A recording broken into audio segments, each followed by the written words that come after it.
మెదక్ జిల్లాలోని మండల కేంద్రమైన కొల్చారంలో విశ్వకర్మ జయంతిని బుధవారం ఘనంగా నిర్వహించారు. ఈ సందర్భంగా విశ్వకర్మ చిత్రపటానికి పూలమాలలు వేశారు.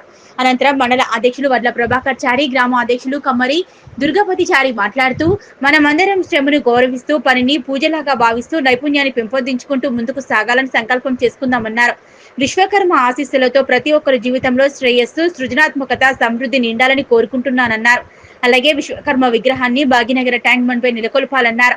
విశ్వకర్మ జయంతి అంటే కేవలం ఒక కులానికి కాకుండా యావత్ ప్రపంచానికి సంబంధించిందని, అందరూ జయంతి ఉత్సవాలు జరుపుకోవాలన్నారు. అలాగే జగతికి సృష్టికర్మ అయినటువంటి విశ్వకర్మ జయంతి రోజును సెలవు దినంగా ప్రకటించడమే ప్రభుత్వం అధికారికంగా విశ్వకర్మ జయంతి ఉత్సవాలను జరుపుకోవాలని కోరారు. ఈ కార్యక్రమంలో గ్రామ విశ్వకర్మ సభ్యులు కమ్మరి దశరథం చారి, వడ్ల నరసింహులు చారి, వడ్ల కృష్ణమూర్తి చారి, వడ్ల సిద్ధయ్య చారి, వడ్ల వీరాస్వామి చారి, వడ్ల బ్రహ్మం చారి, కమ్మరి హరీష్ చారి, వడ్ల ఎల్లయ్య చారి, కమ్మరి అశోక్ చారి, కమ్మరి శ్రీహరి చారి, కమ్మరి ఈశ్వర్ చారి, కమ్మరి లక్ష్మణ్ చారి తదితరులు పాల్గొన్నారు. ప్రజాపతి విశ్వకర్మ జయంతి శుభాకాంక్షలు. విశ్వబ్రాహ్మణ ఆత్మీయ బంధుమిత్రులకు విశ్వకర్మ జయంతి శుభాకాంక్షలు తెలియజేస్తూ, మరి నభూమి నజలంచైవ నతేజో నచావాయు నచా విష్ణు నచా రుద్రశతారకం సర్వశూన్యం నిరాలంబం స్వయంభు విశ్వకర్మ.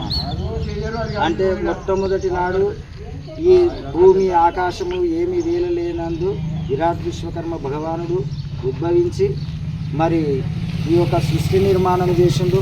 ప్రజలందరికీ ఎన్నోటువంటి ఉపకరమైనటువంటి పనులు, ఇండ్లు, మరి మొదట నుంచి కూడా మనకు అనాదిగా వస్తున్నటువంటి సామ్రాజ్యాలకు కూడా ఎన్నో శ్రీరామచంద్రునికి లంక, రావణాసురునికి లంక, శ్రీరామచంద్రునికి వారధి, ఈరోజు హస్తినాపురం అన్నటువంటి ఇంద్రప్రస్థానం, ఇవన్నీ కూడా విరాట్ విశ్వకర్మ మనకు ప్రసాదించినట్టు. మరి ఈనాటి యుగానికి కూడా మరి వస్తుంటే తెలంగాణకు వస్తే మరి మొట్టమొదటిగా తెలంగాణ సాధించడానికి కూడా జయశంకర్ గారు కూడా మనకు ఎంతో దారి చూపినటువంటి వ్యక్తి. మరి తెలంగాణ ఉద్యమంలో కూడా శ్రీకాంతాచారి కూడా ఈనాడు మరి ముందు ఉండి కూడా మనకు దారి చూపెట్టింది. అటువంటి ఏ విషయంలో కూడా విశ్వకర్మలు ముందుంటున్నారు.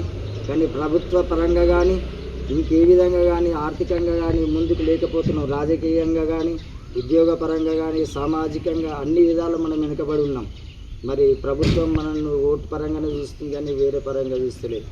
మరి ఈరోజు మనం చూస్తుంటే మన ఇదే కొల్చార గ్రామం నుంచి కూడా శ్రీరామచంద్రుని యొక్క గుడి నిర్మాణంలో కూడా అక్కడ కూర్చున్నాడు సిద్ధయ్య గారు. మరి అక్కడ బాబ్రీ మసీదుని కూడా కూల్చినటువంటి చరిత్ర మనకు విశ్వబ్రాహ్మణులకు ఉన్నది. ఎన్నో రకాలైనటువంటి ఇప్పుడు అందుకు రానుపోయే కాలంలో కూడా మనం ఐక్యతగా ఉండి విశ్వకర్మ హక్కుల కోసం సాధించాలని, మరి ప్రధానమంత్రి బర్త్డే రోజు కూడా ఈరోజు ఉంది. మరి ప్రధానమంత్రి గారు కూడా మనకు ముందు మనం నడవాలి, మనం వెనుకబడి ఉన్నాం అని చెప్పేసి కూడా మనకు విశ్వకర్మ కౌశల్ యోజన అనేది కూడా మనకు ఏర్పాటు చేసి ప్రభుత్వాలు మనకు ఎక్కడ కూడా లోన్లు ఇవ్వడం లేదు. మనం అందరం కూడా కలిసికట్టుగా మన యొక్క లోన్లు 3 లక్షల రూపాయల నుంచి స్టార్ట్ చేస్తే 3 లక్షల వరకు లోన్లు ఉన్నాయి. మనం అందరూ కూడా మన మండల అధ్యక్షులు ఉన్నారు, మన ప్రభాకరాచార్య గారు అన్న సమక్షంలో పోయి కూడా మనం ఒక లెటర్ చేసుకొని ముడియాలి. మళ్ళీ ఇక్కడ అధ్యక్షులు ఉన్నారు, అధ్యక్షుల వారు ఇక్కడ దశచార్య బావగారు, నరసింహచార్య గారు, మరి మా అందరం కూడా పేరు అందరికి కూడా నాకు ఒక పేరు కొద్దిగా అటు ఇటు ఉండగానే అది ఇంకా సంశయం ఉండకూడదు. మరి అందరికి కూడా ఈ యొక్క విశ్వకర్మ శుభాకాంక్షలు తెలియజేస్తూ, మరి అన్న అధ్యక్షుని సమక్షంలో మనం పోయి కొన్ని పనులు కూడా చేసుకోవాలి, ముందు ఉండాలి. ఇప్పుడు వచ్చే స్థానిక ఎలక్షన్ల నుంచి కూడా ఏ ఎలక్షన్లో మనం నిలబడాలి, మన విజృంభణ సాధించాలి. జై విశ్వకర్మ, జై జై విశ్వకర్మ, జై విశ్వకర్మ భగవాన్ కి జై, జై విశ్వకర్మ భగవాన్ కి జై.